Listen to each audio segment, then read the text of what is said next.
Let me show you how to create this 3D pop-out effect in Photoshop. Download the images from the description below. First, let's reduce the opacity of the woman layer so we can know where to position it over the phone.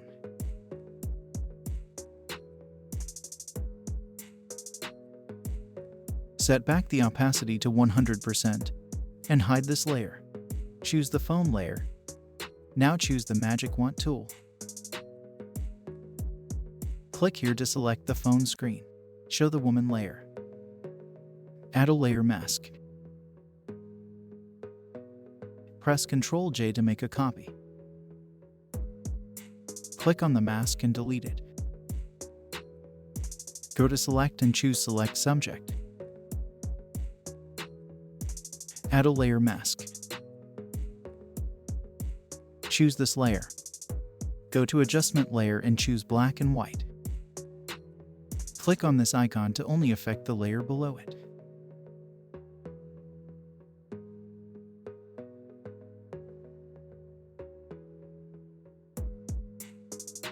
Now let's work on the second image. You can download these images from the description below. We will do the same steps as we did before. First, let's reduce the opacity of the woman layer so we can know where to position it over the phone.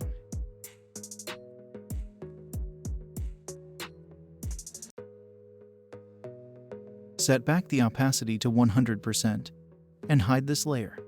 Choose the phone layer. Click here to select the phone screen. Show the woman layer. Add a layer mask. Press Ctrl J to make a copy. Click on the mask and delete it.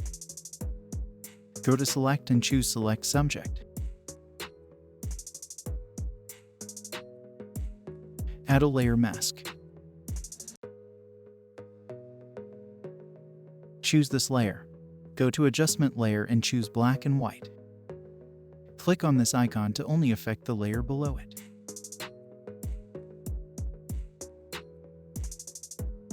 That's it. Hope you liked it. Subscribe to my channel for more tutorials. You can show support by buying super thanks under each video in my channel. You can choose the amount that you want. Thanks for your support. Also watch other tutorials in my channel.